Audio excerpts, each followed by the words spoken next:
ప్రస్తుతానికి మాత్రం ఇంకా క్లియర్ చేస్తున్నట్లుగానే తెలుస్తోంది. ఇంకా అటువైపు పోలీసులు కావచ్చు, అంతేకాకుండా వివిధ శాఖలకు సంబంధించినటువంటి అధికారులు సైతం కూడా రెస్క్యూలో పాల్గొన్నారు.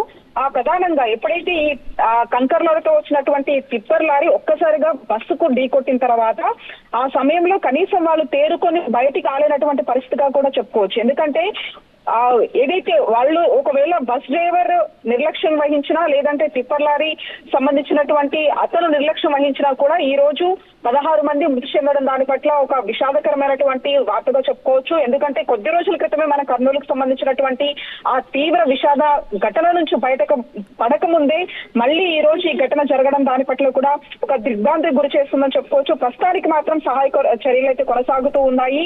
ఎందుకంటే టిప్పర్ లారీ వచ్చి ఢీకొట్టిన తర్వాత కంకర్ అంతా కూడా బస్సులో పడిపోవడము, దాదాపు డ్రైవర్ సీట్ నుంచి మొదలుకుంటే వెనక రో ఉన్నటువంటి కొన్ని సీట్ల మేర వరకు కూడా ఈ కంకర్ ఒక్కసారిగా పడిపోవడము, అంతేకాకుండా వాళ్ళు కనీసం లేచి బయటికి వచ్చేటటువంటి కూడా పరిస్థితులు లేవు. ఎందుకంటే ఆ కంకర మీద పడిన వెంటనే వాళ్ళంతా కూడా అందులో కూరుకుపోయారు. ఈ నేపథ్యంలోనే ఊపిరాడక, అంతేకాకుండా ఆ కంకరకు సంబంధించినంతా కూడా ఫోర్స్ఫుల్ గా పడడం, అంతేకాకుండా ఆ టిప్పర్ లారీ ఒరిగినటువంటి తీరు కూడా ఒక్కసారిగా కూడా అదంతా ఆ డ్రైవర్ సీట్ నుంచి మొదలుకుంటే మిగతా అంటే ఆ సీట్ నుంచి వెనక భాగం వరకు కూడా పూర్తి స్థాయిలో ఆ టిప్పర్ లారీ ఒక్కసారిగా మీద పడిపోయింది. ఆ లోడ్ తో ఉన్నటువంటిది మీద పడిపోవడం కారణం చేత ఇంత స్థాయిలో కూడా మనం మృతులకు సంబంధించినటువంటి వినాల్సినటువంటి పరిస్థితి. ఈ నేపథ్యంలో చనిపోయినటువంటి 16 మందిలో కూడా అసలు ఎవరెవరు ఉన్నారు, చిన్నపిల్లలు ఎవరైనా ఉన్నారా, మహిళలు ఎంతమంది ఉన్నారు అనే దానికి సంబంధించి కూడా ఒక క్లారిటీ రావాలి. అంతేకాకుండా ఎవరైతే బస్ డ్రైవర్, అంతేకాకుండా కండక్టర్ గా ఉన్నటువంటి మహిళ ఎవరైతే రాదా, వీళ్ళకి మాత్రం మెరుగైన వైద్యం కోసం అయితే హాస్పిటల్ తరలించినట్టుగా తెలుస్తోంది. అంతేకాకుండా ఈ ప్రమాదానికి గల కారణం ఓవర్ స్పీడ్ అనేది ఒక క్లియర్ గా తెలుస్తుంది. ఎందుకంటే సహజంగా చేవెళ్ల నుంచి వెళ్లేటటువంటి ఆ రోడ్డు మార్గం అంతా కూడా గతంలో చాలా ప్రమాదాలు జరిగాయి. పర్టికులర్ గా ఈ లారీకి సంబంధించినటువంటి ప్రమాదాలు అక్కడ తరచూ ఏదో ఒకటి జరుగుతున్నటువంటి పరిస్థితి. ఈ నేపథ్యంలో ఒక ఓవర్ స్పీడ్, అంతేకాకుండా అక్కడ టర్నింగ్ పాయింట్ లాగా ఉన్నట్టుగా తెలుస్తోంది. దాదాపు చేవెళ్ల నుంచి మొదలుకుంటే తాండూరు ఆ ప్రాంతం అంతా కూడా ఎక్కువగా అంటే రోడ్డు కొంత వెడల్పు అనేది లేకపోవడము, అంతేకాకుండా ఓవర్ స్పీడ్, ఈ టర్నింగ్ పాయింట్స్ అన్ని కూడా గమనించుకోకుండా వచ్చి ఒక్కసారిగా కూడా ఢీ కొట్టడంతో ఈ ప్రమాదాలు అక్కడ చిన్న చిన్నవైనా సరే రెగ్యులర్ గా జరుగుతున్నటువంటి పరిస్థితిలో భాగంగా తాజాగా జరిగినటువంటి ఈ ఘటన ఒక్కసారిగా కూడా హడలెత్తిస్తోందని చెప్పుకోవచ్చు. ప్రస్తుతానికి 16 మంది మృతి చెందారు. ఆ 16 మందికి సంబంధించి కూడా ఎవరు ఎక్కడి నుంచి అంటే బస్సు మాత్రం తాండూరులో 5 గంటల సమయంలో ఇది స్టార్ట్ అయింది. సుమారు 70 కిలోమీటర్ల వరకు, దాదాపు గంటన్నర వరకు కూడా బస్సు ట్రావెల్ చేసుకుంటూ వచ్చింది. ఆ సమయంలో చాలా మంది కూడా నిద్రిస్తూ ఉంటారు. కనీసం బయటపడలేనటువంటి పరిస్థితి. ఒక్కసారిగా జరిగినటువంటి ఈ ఘటనలో ఆ కంకర అంతా కూడా తర్వాత కనీసం తప్పించుకోవడానికి కూడా ఆస్కారం ఉండదు.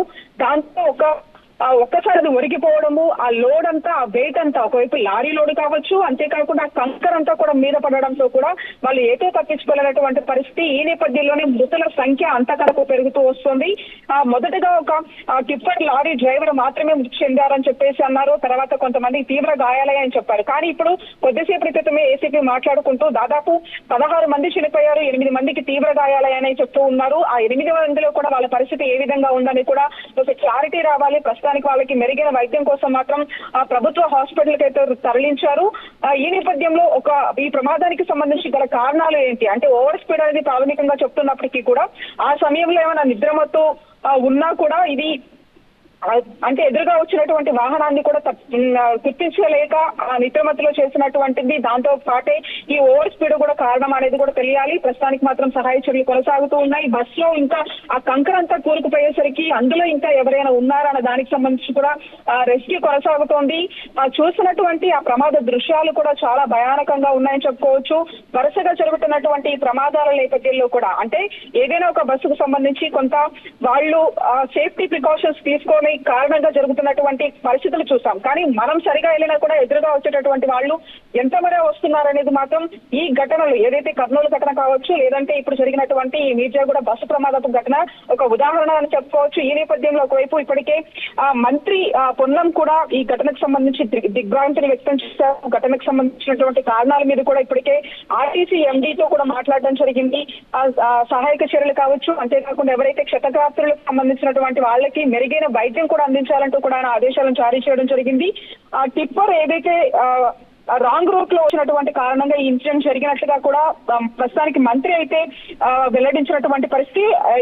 త్వరితగతిన కూడా అక్కడికి అధికారులు వెళ్లి వాళ్ళకి మెరుగైన వైద్యం, అంతేకాకుండా ఈ ప్రమాదం గల కారణాలకు సంబంధించి కూడా త్వరితగతిన వివరాలు సేకరించాల్సిందిగా కూడా చెప్పినటువంటి పరిస్థితి. ఓవరాల్ గా కూడా ఈ ఇన్సిడెంట్ అనేది ఒక విషాదకరమైనటువంటి ఘటనగా చెప్పుకోవచ్చు. ఆ మృతులకు సంబంధించినటువంటి వివరాలు కావచ్చు, ఇంకా ఎన్ని గంటల సమయంలో ఇది జరిగింది, అంతేకాకుండా ప్రస్తుతం చికిత్స పొందుతున్నటువంటి వాళ్ళ పరిస్థితులు ఏ విధంగా ఉన్నాయి దానికి సంబంధించి కూడా ప్రస్తుతం అధికారులు ఒకవైపు రెస్క్యూతో పాటు వాళ్ళకి సంబంధించినటువంటి వివరాలను కూడా సేకరిస్తూ ఉన్నారు. రైట్ జ్యోతి, ఇది చాలా దారుణమైన ఘటన, ఘోరాతి ఘోరం. ఏంటి వరుస ప్రమాదాలు, ఉదయం లేస్తే ఎలాంటి వార్త వినాల్సి వస్తుందో అన్న భయంతో రోజుని మొదలు పెట్టేలా కనిపిస్తున్నాయి ఈ మధ్యకాలంలో రోజులు. కర్నూలు బస్ యాక్సిడెంట్ జరిగి అందులో 20 మంది అగ్నికాహుతైపోయారు. ఆ వార్తని ఇప్పటికీ ఎవరు మర్చిపోలేకపోతున్నారు. ఇప్పటికీ చాలా మంది బస్సులు ఎక్కాలంటే భయపడుతూ బస్సులు ఎక్కుతున్నారు. కానీ అంతలోనే మరొక ఘోర బస్సు ప్రమాదం 16 మంది ప్రయాణికుల ప్రాణాలను బలి తీసుకుంది.